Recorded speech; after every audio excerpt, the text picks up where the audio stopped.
And not all debt is bad. I mean, we buy houses under credit, we buy cars on credit, etc. But there's also a way of getting through those loans quicker and just putting in a little bit extra. And then you're eating away at the interest, right? Yeah, yeah.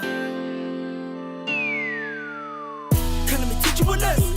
Come let me teach you a lesson. Label line with the tweets. Follow me back to my nest. Label line with the podcast. Teach you lesson cause I got class. Label line with the impact. You be lying, that's a real fact. Come let me teach you a lesson. Come let me teach you a lesson. Label line with the tweets. Follow me back to my nest. Welcome to the Lebo Lion Show. I'm your host, Lebo Lion, known as the voice of marketing and your friend of all things marketing, brand building, and sometimes pop culture. I can't believe this is the final episode where I'll be saying this, but it's been a fantastic year. And I thought, what better way to end this year than to talk about how we can strategically navigate the last bit of money we're getting at the end of the year so that we're not finding ourselves eating cabbage and marota and whatever other people do in January, right? This is all about being smart with your money and being able to make it stretch and have a good time in December. Because December was all about, spending time with family, having fun, relaxing. It's been a tough year for everybody. I know. I mean, every single room I've been in, people have just said, I can't wait for this year to end. So the year is almost ending, but we don't want to end it in a flock. We want to end on a high note. So today's conversation is actually a gift from me to you and from Nedbank to you. This episode is powered by Nedbank. So please understand that we will be having financial conversations, but we won't be doing it the boring way. You know how we do on this podcast. It's always educational, it's always informative, and we try to make it as relatable as possible because money is part of our everyday lives. And the better you manage your money, the better the quality of your life. So the end of the year is bonus season for many South Africans and a time to plan and reflect. Hi, tribe. This is a kind reminder to ask you to like, share, subscribe, and do the things that you need to do to get this podcast to reach the right people. We want to grow this community and elevate it to greater heights, and we need your help to do this. If you're not already subscribed to our newsletter, please click the link in our bio to subscribe so you can get all things marketing, brand building, and mindset in our weekly EIM newsletter. And don't forget to keep checking in our link when we have events and masterclasses. Enjoy the rest of the episode. In today's episode, we're going to be speaking about bonuses, not just how to spend your bonus, but the growth hacks that you can use to navigate your money, your business, and your personal brand. And I've got a very special guest in studio with us today to help us have this conversation. But you know how we do on this podcast. We don't introduce the guests, they introduce themselves. So Sisa, welcome to the podcast. Thank you, Lou, and thank you for having me, and thank you to your viewers. Thank you for coming. For anyone who doesn't know who you are, please can you tell us who you are and what you do? Interview. Well, I'm Sisa. I was actually reflecting on the fact that I descended or ascended up to Joburg 20 years ago now. I call it my Jimmy comes to Joburg story is I came here with a duffel bag and a dream. Wow. And it's worked out pretty well, I think. I joined Nedbank almost 10 years ago now. And I've had the opportunity to really work with some amazing people, but also work on passion projects. And I really found my passion within the savings and investment space and talking finances and money for South Africans, particularly Africans. And then I say Black South Africans because talking about money in our households and where I come from, it has always been taboo. And I think the how we then approach money and making money, saving money, making it grow, etc., is almost distorted because of those conversations being missing.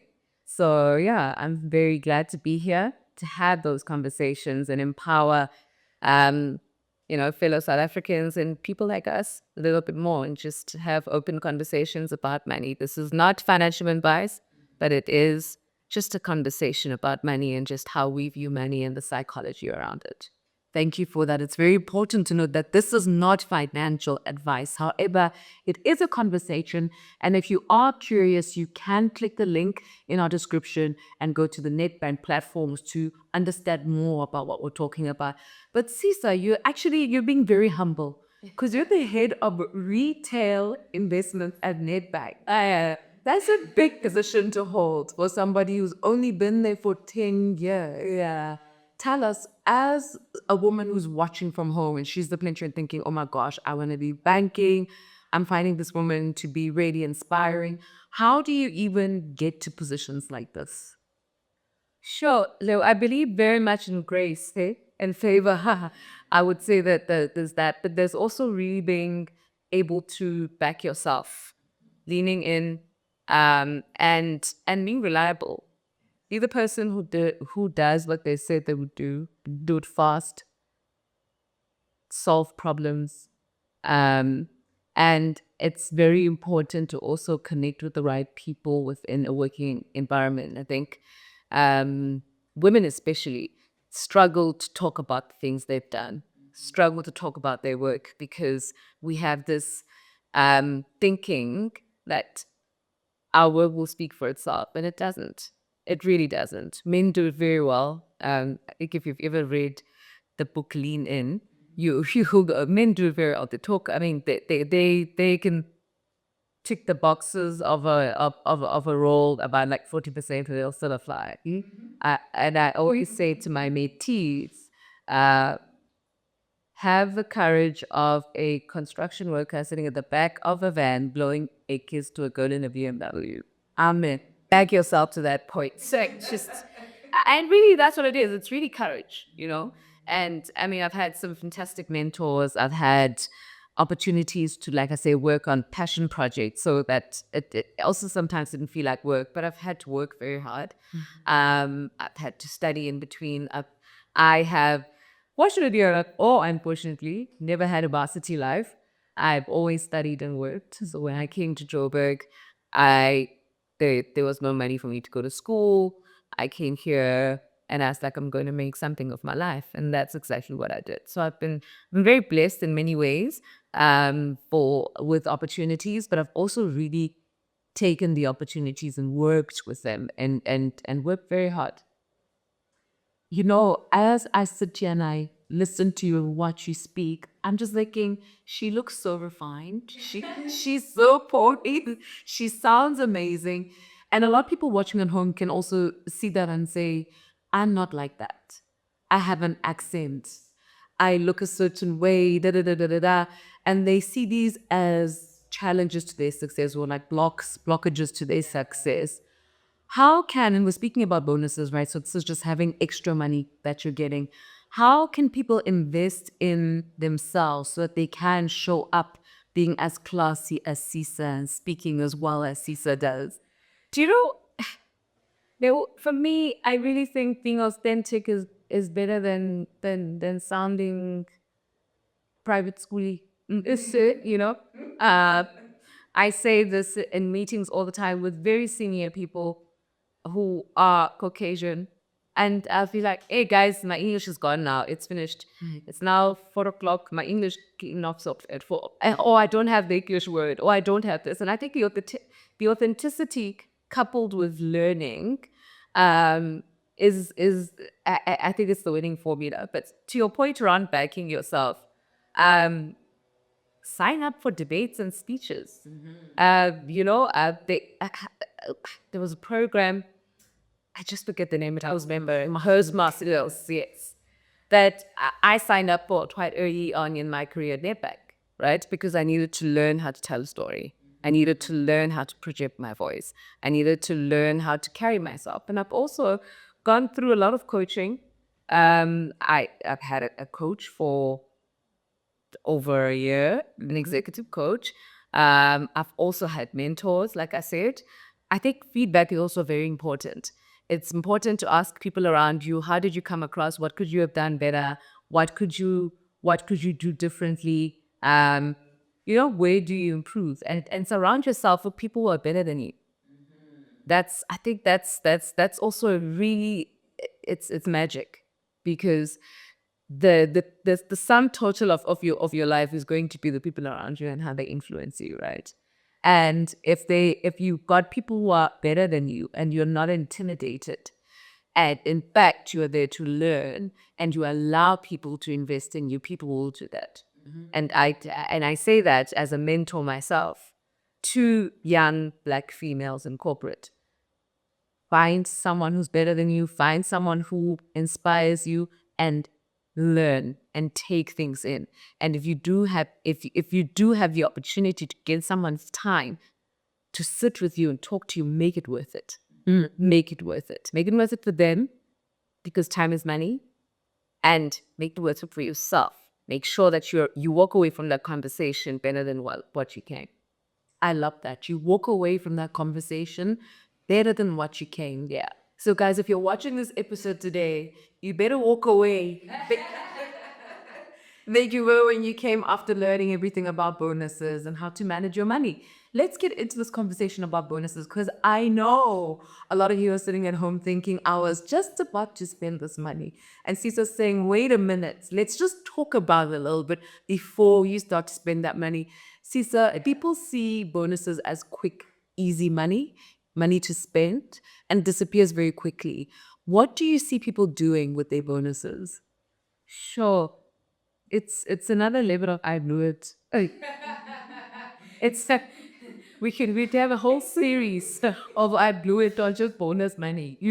Whether you get your bonus at the end of the year or somewhere during the year. I think when we've got extra money, it's so important. People have been getting tax returns as well.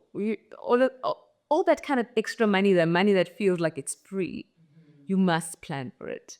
You must plan for it so that you know that you're getting the most value out of it. Money is an enabler, right? But money also exposes you.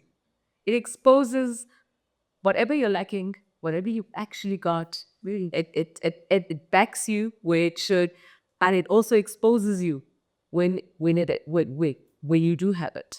And that's what you say, people have changed. No, people have just been exposed now that they've got money. So I think it's very important, like I said, to plan for your money. If you're getting an extra 5,000, 10,000, 20,000, 200,000, whatever it is, have the pot nyan, where if you've got short-term debt, put some money towards that debt and pay them off, even if it's the smallest one of your debts, so that the money that was going there goes to the next piece or the next debt, right? Have a plan around, obviously, your living expenses, all of that, and you put money into that. Also enjoy your money, Anane. It's not a bad thing. It's not a bad thing to get that wig, or to get that, I don't know, those new pair of sneakers, those new shoes, etc. The plan for it. And at times, it doesn't have to be the 10,000 Rand wig, ladies. It can be the 5,000 Rand wig or the 18,000 Rand wig. And then the 8,000 goes into your savings. Think about your December next year. I was having a conversation earlier, and it was so like this December is such a vibe. It's such a, and I love South Africans like that, because we really know how to make things a thing, And December is one of those things. It's like the festive season. It's a spirit. It's a feeling. But it passes. Yeah, fit. Yeah, pen. And make sure that it doesn't fit out with your money. And then you are out here having cabbage and water and January, I always say, just think about the kind of tomorrow you want to have. Whether your tomorrow is literally the next day, or it's next month, or it's the next year, or it's your retirement. Think about the tomorrow that you want to have. The level that you want to be in January. Do you want to be struggling for fuel? Do you want to be struggling to pay school fees? Do you want to be that person? Do you want to be stressed out? Also, not having money is stressful. Do you want to be stressed out? And how do you avoid that? And there are practical ways to put your money away and really protect it from yourself. You know, one of the most viral conversations that happen between November to February is people losing friends over money disputes. And I think that has a lot to do with not planning for our money. I even seen a lot of manifestation podcasts how they talk about if you know money's coming, you have to plan for it before it even hits your bank account. And not when it's in your bank account. Plan even before it gets there. So I like what you said. Save and plan for the person you want to be. How y'all fix. So what are some of the practical moves that we can make with our bonus money? Firstly, have honest conversations. And I don't think you can have an honest conversation with anyone if you can't have it with yourself first. It's okay to say no. It's okay to not be at every event. It's okay to not drink the most expensive bottle of champagne. It's okay. I remember a time in my life when I was renovating a home, and it's a few years ago. Well, quite a while ago now. But and we went out with friends to a very expensive restaurant, and I wanted to be here. There's a live show and whatnot, and my friends were in a better position at the time. Um, and they ordered a bottle of Chateau. And I was like, guys, enjoy. Me, I'm going to sit here and order myself a glass of wine. Yeah. And I'm going to order this wine by the glass because I'm only going to have two. Because yes, I want to be here, but and I didn't feel any shame. I didn't feel any shame by being honest because I knew the goal I was working towards, right? And I think it's important to, as you mentioned, this is a time of yes celebration and winding down, but it's also a time of reflection. Reflect on, firstly, did you meet your goals? Did you have goals, right? Did you even have goals? And did you meet them? And if you haven't, where did you fall short? But also, you know, the benefit of just the 1% increment, like just being 1% better than you were yesterday or 1% better than you were last year. What is your 1%? So practically taking that money and saying, do I really need another pair of sneakers? Or do I really need another this? Do I really need to buy a bottle of this before I invest in my future self? What about your December can you delay in terms of gratification in order to invest in your future self? And I call it paying your future self, right? If you think about the value of money, 100 Rand 10 years ago is not the same 100 Rand now. Just think about the price of fuel, the price of food. So what makes you believe that your 100 Rand is going to be the same in 20 years' time? Or 5 years' time? And I mentioned the 20-year mark for me because I can still remember getting off that bus from the Eastern Cape. I can still remember the feeling at Park Station, feeling scared, feeling like, what is this? Am I sure? What have I done? I even cried and I thought maybe I should go home. I can still remember it so vividly. What makes me think that the next 20 years is not going to go by that quickly? Ugh. They say that the best time to plant a tree was 25 years ago, and the next best time is now. So if you are able to delay gratification on certain things, I'm not saying don't have a nice time. I'm not saying don't go on that holiday if you planned for it. But how about you start planning for your next December holiday now instead of using credit when you do go and losing friends? You know, how about you say to yourself, actually, I can't afford a lavish holiday this year. But guys, let's plan properly out of it next year. And I'm taking a portion of my bonus. I'm going to put into a 32-day notice account because at least, firstly, it's any interest. And I'll protect it for myself, but I need to put notice before I can access that money. I call it protecting it from yourself because if your money is sitting in your current account where you are swiping every day, you will want to read it. you know, and you will spend the money. So another hack that works for me, and I see it work for my clients as well, is automating your savings. So if you know, to your point about thinking about the money before it even hits your account, you know you're going to get an extra 10,000. Make sure that as it hits your account, there is either a stop order or you're able to quickly move it to an investment or savings account, whatever you decided to put away. But make sure that your money is earning interest and having, I call the compounding effect, the money babies. It's making little money babies while you're sleeping. Because time is your ally when it comes to saving and investing. And December is a good time as any to start. Time is your ally when it comes to saving. Absolutely. So apart from saving our money, what else can we do with it? Our bonuses. What else can we do with it? Especially, let's think about entrepreneurs for a moment, because I know entrepreneurs, we're a little bit, we never know when the money's really going to come in, if we're being honest, and from an entrepreneur perspective, you're always thinking, maybe I should just not have fun. Maybe I should just sit home and be super disciplined. How can I take that extra money I have as an entrepreneur and make it work for me? Firstly, Lebo, I think entrepreneurs work so hard. So do one thing that's nice for yourself. Then pamper yourself. And it doesn't have to be something big. Do that for yourself to feel good about yourself, right? And there's this sort of back of the matchbox accounting that terms that we like to use around savings. So 50% goes towards your living expenses, your debts, etc., and 30% towards your wants and needs and all of that. But 20% must go towards your savings. So saving and I'm going to use saving and investing interchangeably in this conversation, right? Because you want to be able to have money where you can access it in the case of an emergency. So within 24 hours. So a 24-hour notice deposit. And you want to have money where you can prolong the time that you can access it, like a 32-day notice account, and you can continue to put money away. And if you've got a lump sum, you take it and you put it into a fixed deposit, right? Or you invest in unit trusts, etc. And then, another thing that I think entrepreneurs really need to focus on is retirement, because that's coming. You're not always going to be able to work or at the rate that you work at.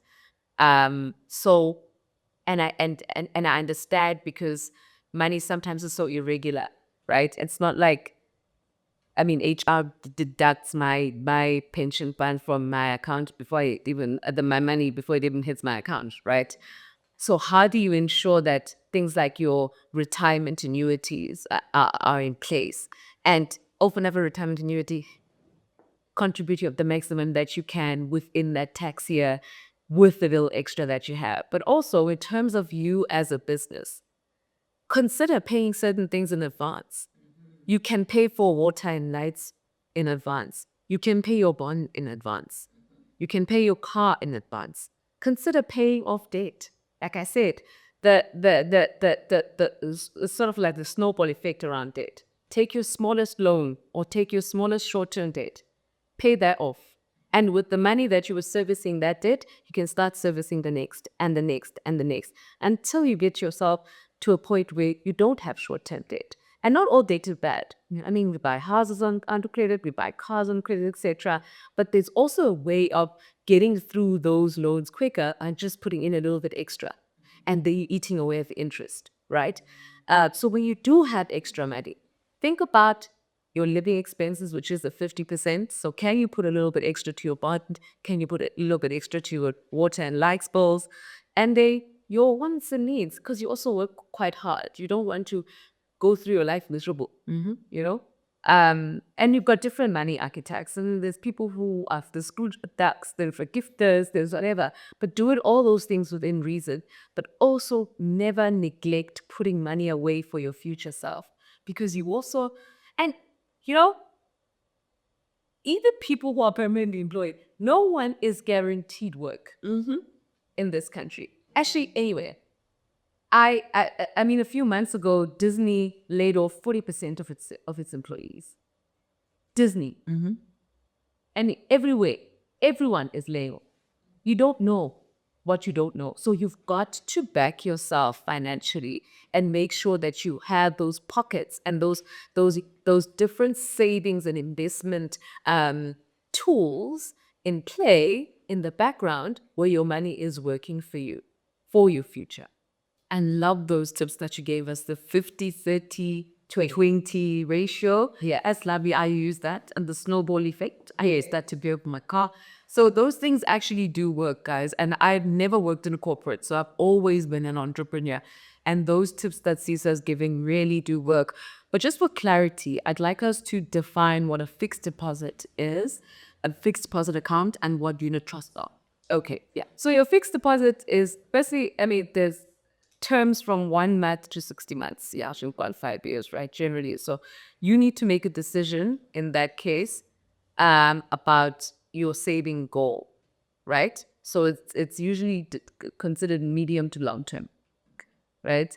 Because generally it doesn't always make sense to put money in a 1 month fixed deposit because you've got a 32-day notice account for that, depending on the interest rate that you're going to earn. But remember, with the fixed deposits, it's a lump sum.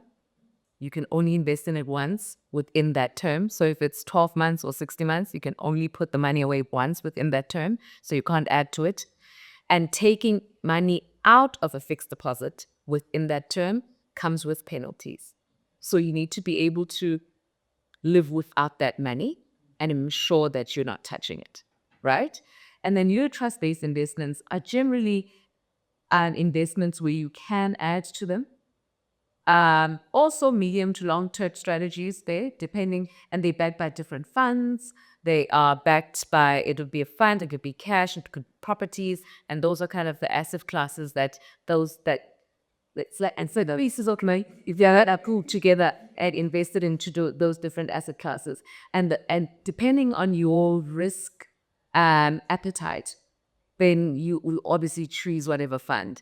And I mean, financial planners are great in terms of assisting you in terms of picking the right fund for you, depending on your age, depending on where you are in your career, also depending on just how much you're willing to lose, right? Because also anything that's backed by a fund, the fund can perform badly and you might end up with less than what you put in. And this is why time is your ally.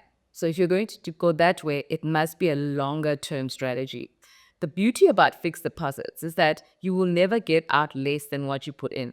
So you will get your capital plus interest, unless it is a case where you are withdrawing prior to the time where they have the penalties that are applied. Thank you for that. Actually, as you were speaking, I was thinking about the interest rate on fixed deposits and if it's actually a worthy investment. Is it the kind of thing that you invest in that you have a lot of money, or does it not matter? It's not about the amount? Is it just more about the principle of you're putting something away that you can't access and it's giving you financial security? So I think you, again, back yourself.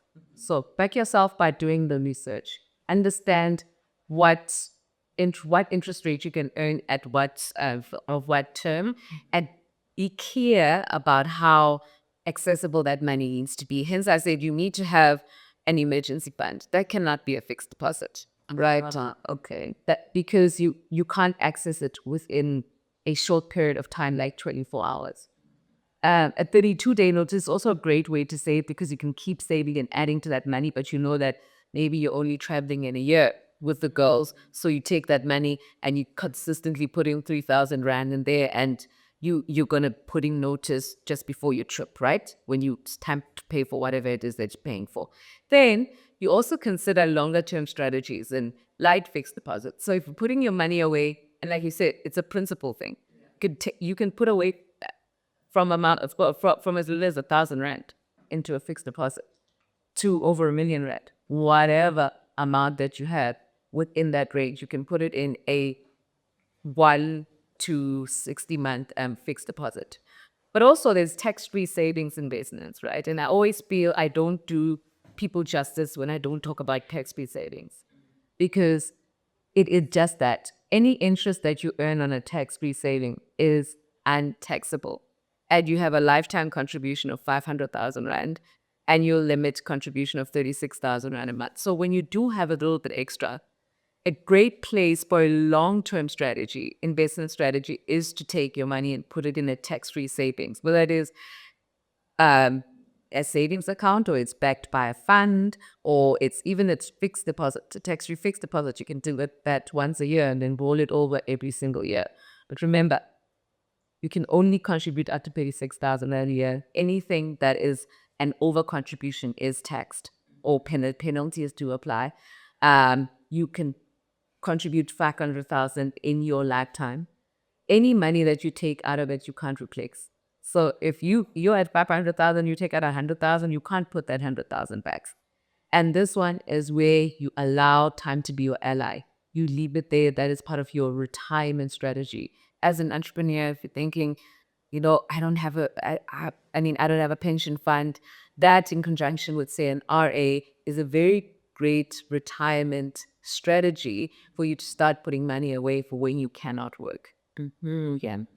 These are great strategies, Sisa.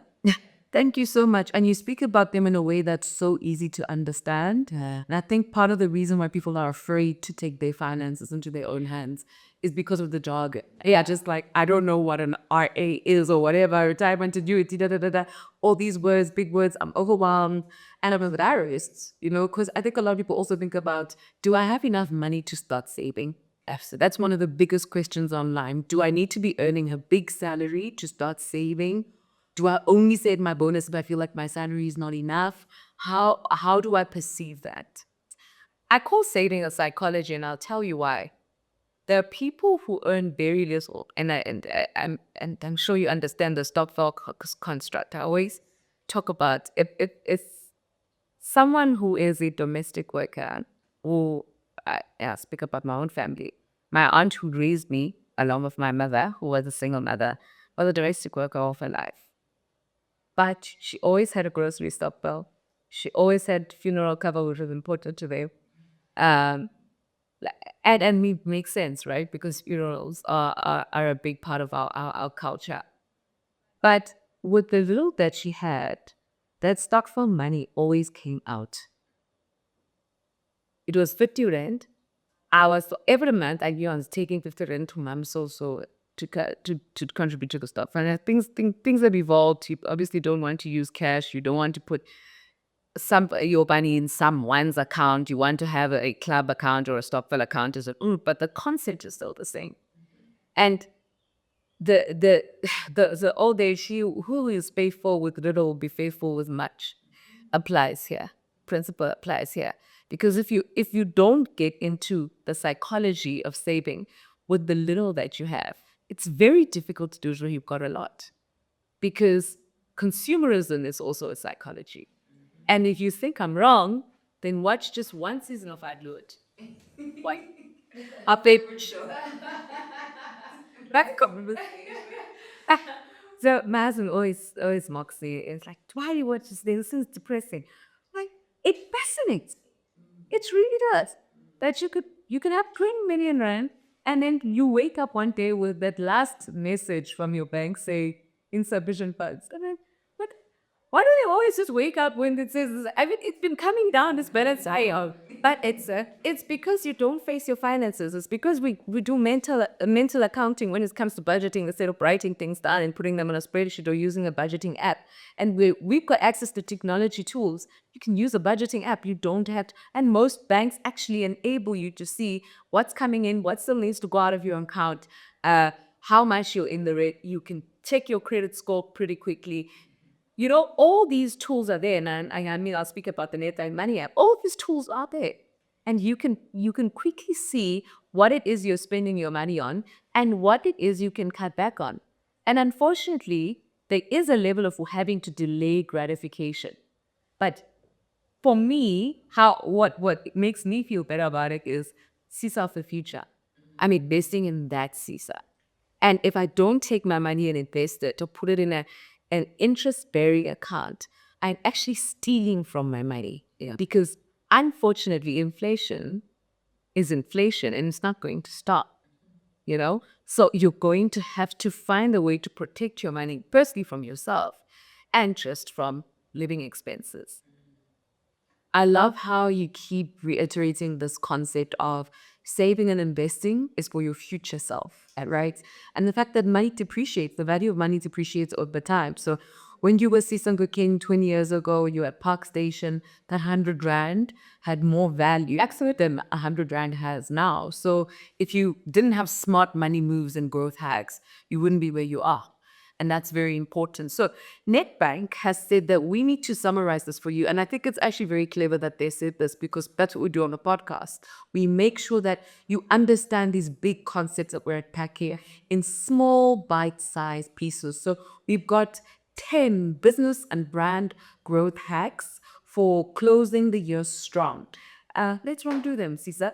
The first one, I'll go first because the host. I'm pulling a, I won't even say it, I was about to be shady, but I argue that. I'm in my main character syndrome inner. If you know, you know. So the first one is pay yourself. Treat your bonus like an investor would. Save before you spend. Do you want to add anything to that? I'd say grow it, don't blow it. Grow it, don't blow it. I feel you need to give Sisa some, I don't even know what, royalties. Yes, she has been promoting you this entire episode. And I think it's actually such a great link, right? There. That idea of having extra money that you weren't planning for can result in a lot of different things. So I do it as a great concept. And I too also, I'm like your husband, I find that show so depressing. Yeah. I stopped watching. I just couldn't understand, how does it go to zero when you had millions in your bank account? The second one, do you want to share anything with us? No? No. Okay. Please, you have this say. Then let's add. It says, lock it, don't use it. Use a fixed deposit as your set and forget hack. And 2 points that I made earlier. It's money that, firstly, you didn't budget for. You don't need to use. You don't need it.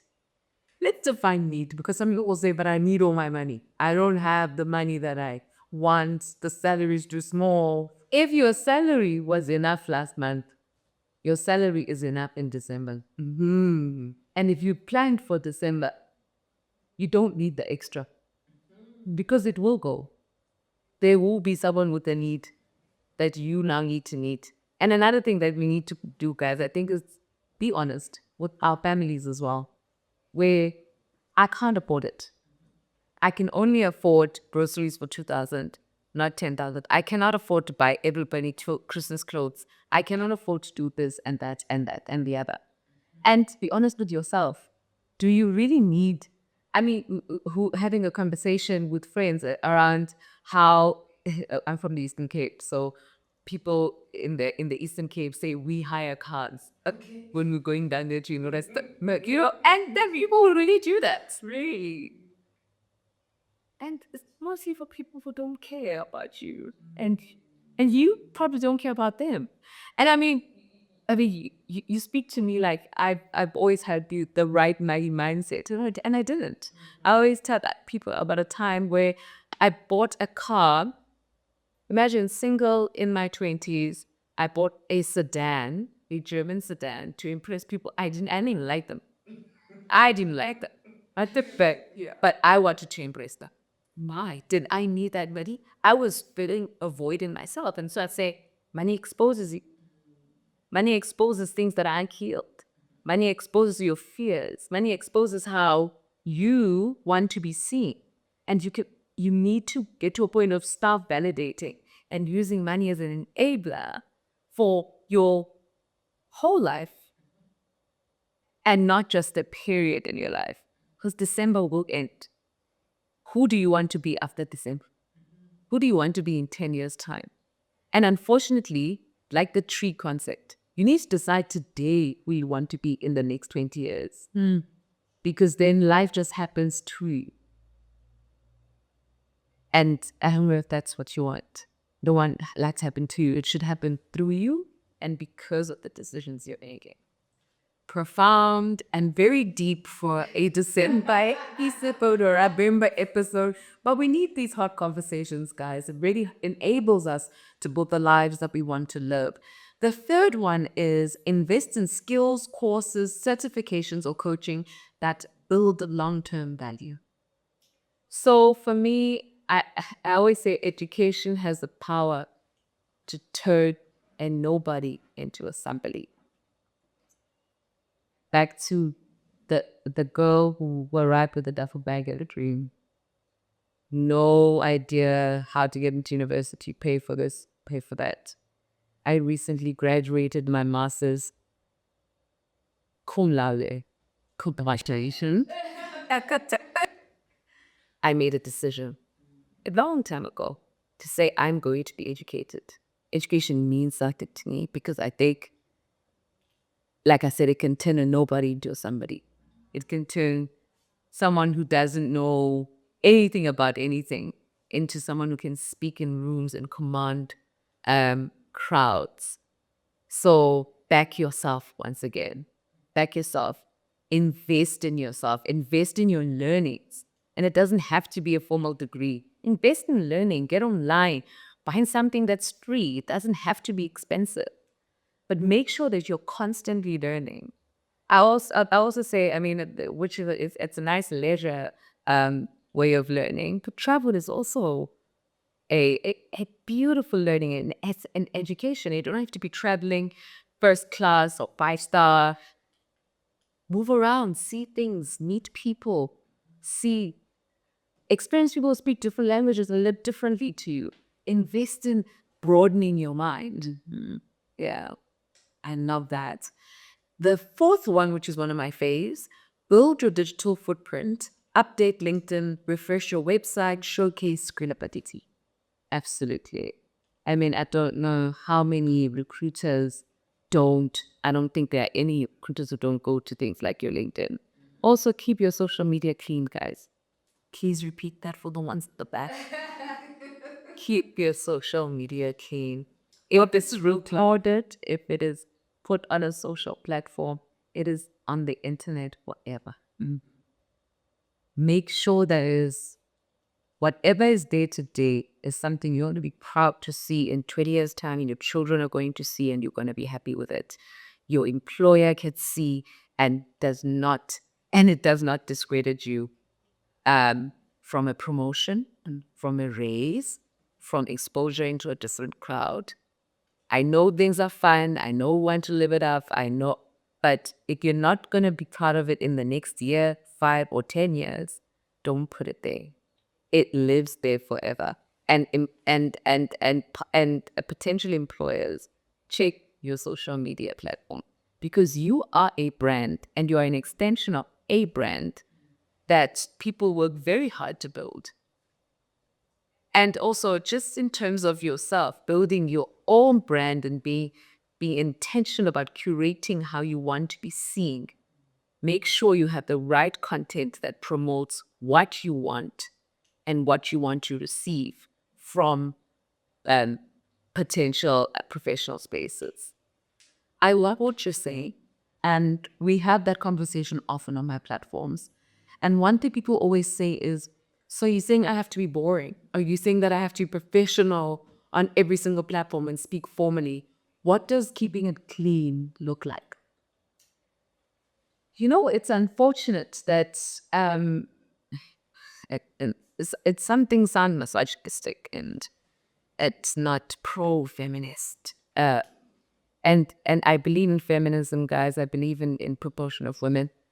But be tidy about how you present yourself. And I'm going to talk to the ladies and especially the younger ladies.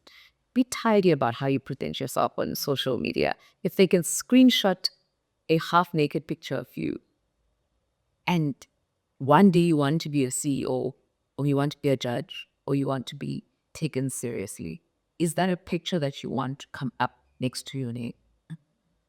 I know we have fun. We love champagne. We love things like that.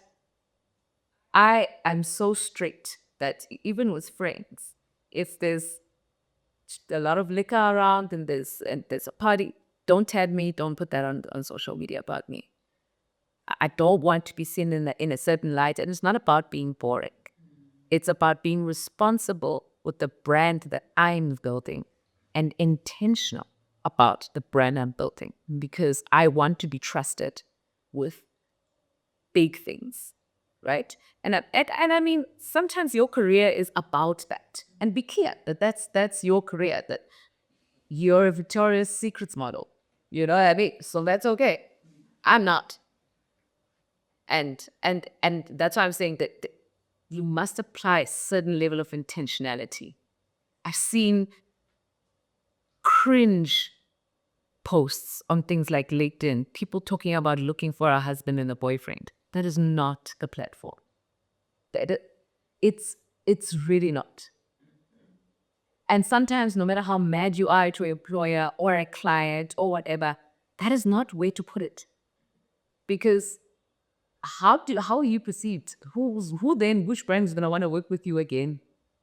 They are they are And sometimes it's harder. Yes, we understand the power of social media, etc. But there are ways to deal with things. Yeah, there are ways to deal with if someone hasn't paid you. If some there are legal steps that you can take, etc. If you're feeling I don't know, marginalized or abused even at work, because people go through some real horrific experiences in the workplace. There are channels to go through that. There are channels to express yourself, but make sure that you're not doing yourself an injustice.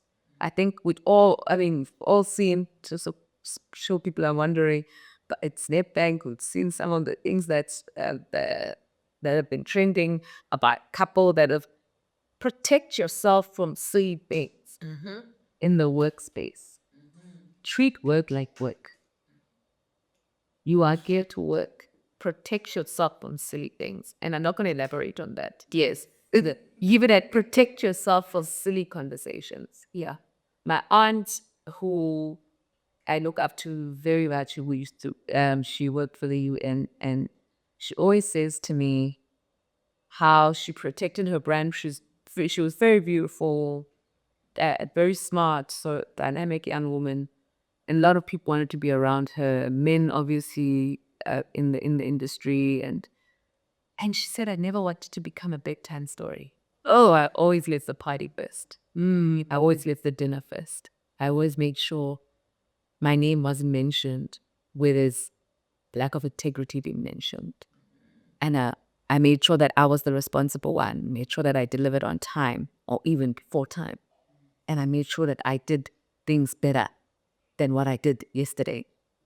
So there's an intentionality that you must have about your brand. I mean, you're Live Lion, you've got a tagline, you know exactly what you want to present. And that's important. And if your audience can learn anything from you, it's that being that intentional. From the name, from the way you present yourself, how you dress, the content that's on your platform, etc. The things that you comment about. Do you know what I'm saying? So it may seem boring, and it may seem even artificial to some people. Yep, right? But you really must be intentional about what you put out there. Don't do things by mistake and then impact yourself in future in a negative light. I love what you said there, Sisa, just to add on to what you said about it may seem boring, it may seem artificial, scripted. Yeah, right?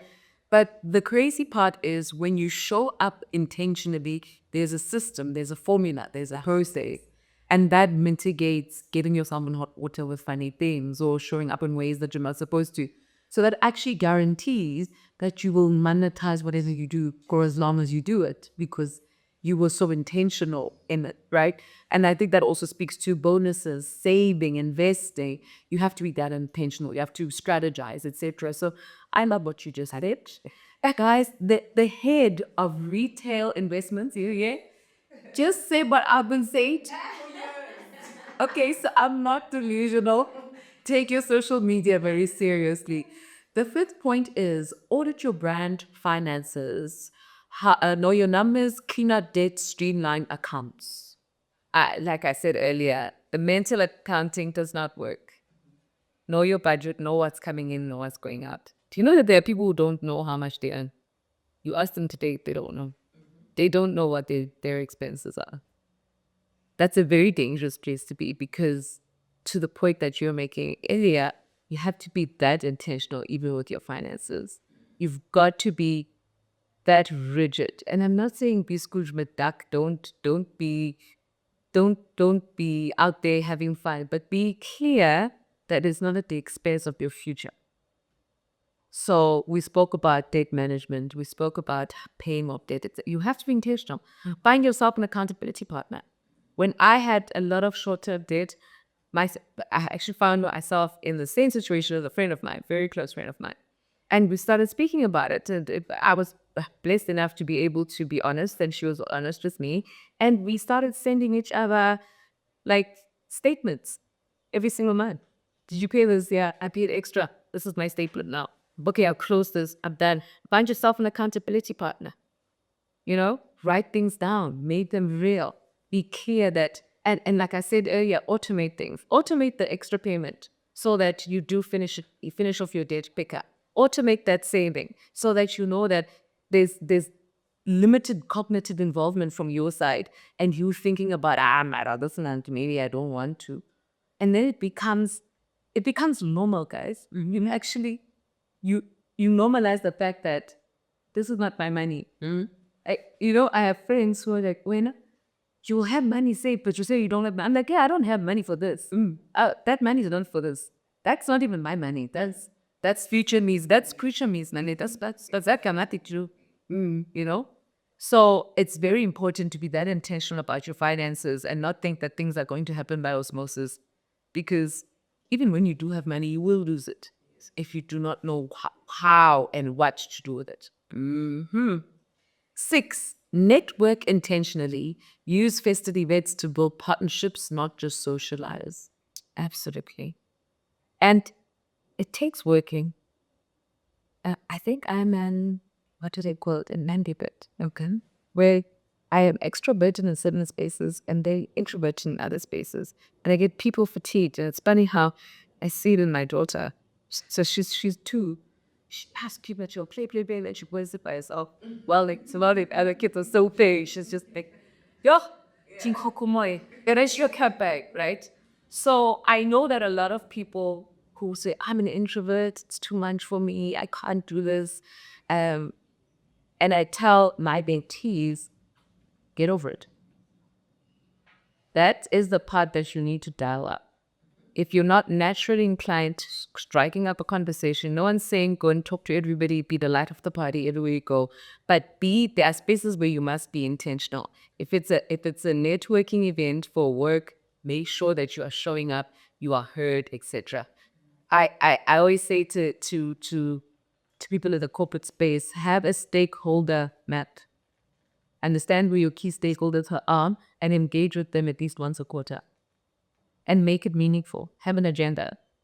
Know what you're trying to say, and understand what their problems are and what problems can you solve, right? And another thing as women that we do very badly is networking amongst ourselves. We'll go to a brunch, we'll go to a lunch, you walk away, you don't know who does what. Men do this very well. I'm a lawyer, I'm a doctor, I'm a this, I'm an accountant, I'm a plumber, I'm a this, I'm a that. By the time they will get up and they walk away from that conversation, they know who to call when something happens. So you walk away, we would have been sitting with a doctor or an attorney, and you've got a legal matter that should you and you would be getting free advice literally in conversation. So as women, need to be intentional about doing that better. What do you do? Where do you do it? And not in an inauthentic, ugly way of trying to, because that's another thing we don't do well is really just show up authentically and vulnerably and just be kind. So what do you do? Where do you do it? Oh, okay, this is what I do, and maybe what are the synergies? And look at life like that. But be authentic also, because the inauthenticity in these kind of conversations it's a real put off. I get people reaching out to me all the time for all those sorts of things. And I literally will respond to what feels authentic. Authenticity. It's a big word on this podcast. And I like that you are reiterating it. The 7th one is create a visibility plan. Map out 2026 brand building activities like media, speaking, content. 100%. 100%. Without to the point that don't judge me, yeah. Label your stakeholders, talk to them, engage with people, the right people who need to know what you're working on, people whose work you also need to know about. 8, automate your savings, set debt orders so money works without you thinking. Behavioral economics proves this time and time again. When there is too much cognitive involvement, the simple way to say that is where you have to think about it too much. You're not going to do it. Yeah. You're going to leave it because you're going to abandon it. You abandon the cut. You'll just like, this is too much. Let's leave it. And the minute you automate it, you actually start moving without that money. That to the point of like, that doesn't even belong to me. It belongs to the future me. And that is something that you you had to get into the habit of doing. You have to just remove the thinking, move the room for error. Also, I think as humans, we're a little bit arrogant, I think, because we think that we can make choices under pressure that are always good. And Ganti, under pressure, yes, see, that pressure sometimes disappears when you put a gap between you and and your money. That pressure disappears, and you're like, "Hi guys, I can't make it," and you're fine. You still live and lose more. Absolutely. Okay. Give feedback strategically. Mentorship or charity linked to your brand builds trust. I mean, you've spoken about this extensively. Yes. I want to add anything more to that. I just think be intentional about each one, teach one. Okay. That's each one, teach one. I love that. The 10th one, start January ahead. Plan for expenses, fees, and taxes now. Walk into the year stress free. 100%. No, I believe December, it will end. It's not the last December. Ends on the 1st December. Yeah, it will end. Let it not end with you. December will end. Let it not end with you. I love that. You've actually shared so many quotables in this podcast. Literally, I think people sitting at home are just scribbling you. Because there's so many gems and you package it nicely for us. You've really made the concept of investing and saving very simple. And I love how you applied it not only to your own story, but to our lived experience. It's just as women or as entrepreneurs, you've really made it simple for us to understand how all of these things work. Sisa, I wish we could have a longer conversation. Likewise. It's going to be being fun. And I think we need you back to hear your story, to hear how to navigate corporate, because I think you have a lot of wisdom that our community could gain from and learn from. But yeah, thank you so much for coming on. Is there anything else you want to leave our audience with before we close off this podcast? Sure. Firstly, thank you, Lebu, for having me, and thank you to your audience for listening and tuning into the podcast. I've got, and I said both of them before. The first one is time is your ally. Remember that when it comes to your money. So start today. It's not too late, and start with the little learners you have. Start. And then the second one is back yourself. Be and have the confidence of a construction worker sitting on the back of a van, blowing a kiss to a girl in a BMW. Be that for yourself. Guys, you heard Sisa. She's the head of retail investments at Nedbank.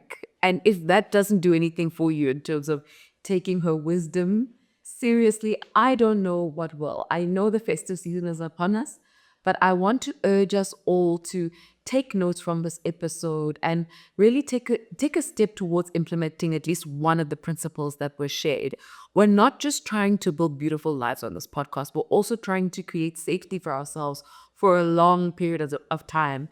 And I can tell you for free that when you have money stress, there's nothing else you can focus on in life. Literally, your health takes a toll, your relationships take a toll, everything takes a toll when your money is not right. So focus on that so you can be carefree, so that you can explore, travel, build your brand without any fear or any inhibitions. Thank you so much for joining us this year. It's been such a pleasure navigating 2025 with you. We really have gone through the most this year, but I'd like to think that we've come out success and we've come out healthy, learning, strong, more resilient. And that's what this community is all about. To everyone that bumped into this year, I've heard your pleas. I will have a live session next year, or at least maybe one or two, but we'll talk about it next year. For now, I think we just all need to rest. Take some time off, take a digital detox, right? Get to know the people that you live with, your friends, your family, and really immerse yourself into your life and get off social media for a while. Obviously, after watching this podcast and subscribing, sharing with people that she's like, but really, I think the end of this year is all about reflection. It's all about planning for the next year, and it's all about taking a break so that you have the energy for next year. Once again, I'd like to thank Nedbank for powering this powerful conversation, and I'm looking forward to more amazing thought-provoking, educational conversations in 2026. Until then, I love you all and thank you for your support. And remember, the best way to eat an elephant is one bite at a time. Hi, tribe. This is a kind reminder to ask you to like, share, subscribe, and do the things that you need to do to get this podcast to reach the right people. We want to grow this community and elevate it to greater heights, and we need your help to do this. If you're not already subscribed to our newsletter, please click the link in our bio to subscribe so you can get all things marketing, brand building, and mindset in our weekly EIM newsletter. And don't forget to keep checking in our link when we have events and masterclasses. Enjoy the rest of the episode. Come let me teach you a lesson. Come let me teach you a lesson. Label line with the tweets. Follow me back to my nest. Label line with the podcast. Teach you lesson cause I got class. Label line with the impact. You be lying, that's a